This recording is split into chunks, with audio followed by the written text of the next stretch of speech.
በስመ አብ ወወልድ ወመንፈስ ቅዱስ አሃዱ አምላክ አሜን።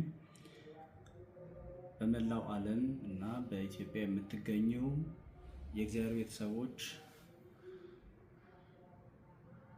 በዚህ በሀገረ ስብከታችን በምስራቅ ጉራጌና ማረቆ ልዩ ወረዳ ሀገረ ስብከትም የምትገኙ ሁላችሁ ምእመናን፣ ማህበረ ካህናት፣ የሰንበት ትምህርት ቤት አገልጋዮች ሁላችሁ የእግዚአብሔር ሰላም ከእናንተ ጋር ይሁን።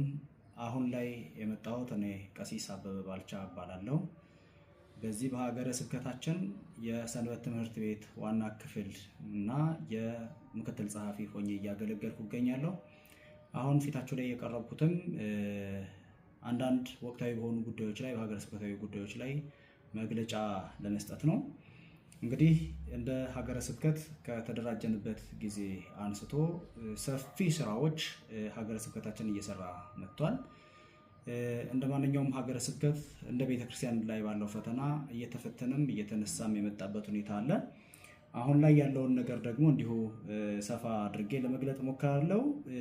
ከአንደኛ ከብፁዕ አባታችን ከአቡነ ኤጲፋኒዮስ አቀባበል ጊዜ ብጀምር እኚህን አባት በማህበረሰቡ ስነ ልቦና ውስጥ ባለው አባታዊ ፍቅር፣ አባታዊ ሁኔታ ተቀብለናቸዋል። በቡይ ከተማ እንዲሁም ደግሞ ቡታጅራ ከተማ ሰፋ ባለ መልኩ ቄጤማ ጎዝጉዘን ተቀብለናቸዋል። ነገር ግን እሳቸው ከገቡ በኋላ የነበሩ ሁኔታዎች ትንሽ አላስፈላጊ ስለነበሩ እና የሚያደርጓቸውን ነገሮች ትንሽ አስቸጋሪ ስለነበሩ እሱን ጉዳይ በእኛ በኩልም ለጠቅላይ ቤተ ክህነቱ እንዲሁም ደግሞ በማህበረ ምእመናን በኩልም ሀሳቦች ለላይኛው ቤት ቀርበዋል፣ ለጠቅላይ ቤተ ክህነቱ ቀርበዋል።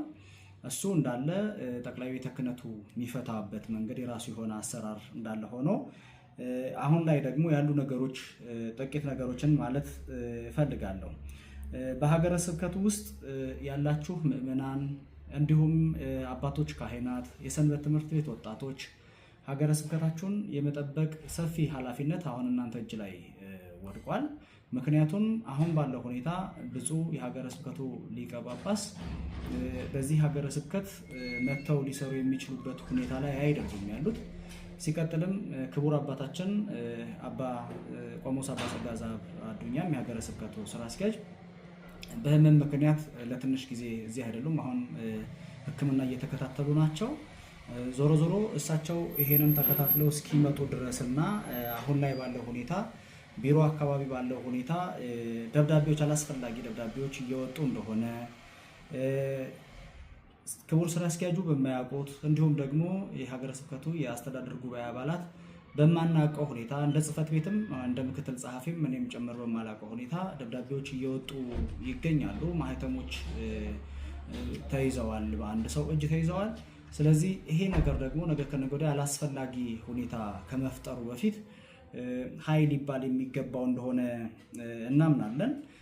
ስለዚህ ክቡር ስራ አስኪያጁ እስኪመጡ እንዲሁ ደግሞ የሊቀ ጳጳሱ ሁኔታም ውሳኔ እስኪያገኝ ድረስ በሀገረ ስብከት ደረጃ የሚሰሩ ስራዎች፣ የሚጻፉ ደብዳቤዎች፣ አላስፈላጊ የሆኑ ነገሮች ስላሉ እነሱ ለጊዜው መቆም እንዳለባቸው እናምናለን።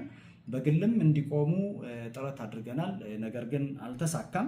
ስለዚህ የቤተ ክርስቲያን ልጆች፣ ምእመናንና ምእመናት፣ ማህበረ ካህናት፣ የሰንበት ትምህርት ቤት ወጣቶች ሀገረ ስብከታችሁን እንድትጠብቁ፣ ቤተክርስቲያናችሁን እንድትጠብቁ፣ የተሳሳቱ ደብዳቤዎች ሲላኩም ለምን እንዴት ተጻፈ በሚል ጥያቄ እንድታነሱ እናሳስባለን። ሌላው እንግዲህ የሚቀሩ ነገሮች ሲኖሩ ደግሞ በየጊዜው ከሚመለከታቸው አካላት ጋር እየተነጋገረን ብቅ እያለን የምንሰጣቸው ሀሳቦች ይኖራሉ። ለጊዜው ግን ወረዳ ቤተ ክህነቶችም ይሁኑ ደብራት ላይ ያላቸው አባቶች አገልጋዮችም ሆኑ የሚጻፉ ደብዳቤዎችን በጥንቃቄ እንድታያቸው መልእክት ማስተላለፍ እፈልጋለሁ። አመሰግናለሁ።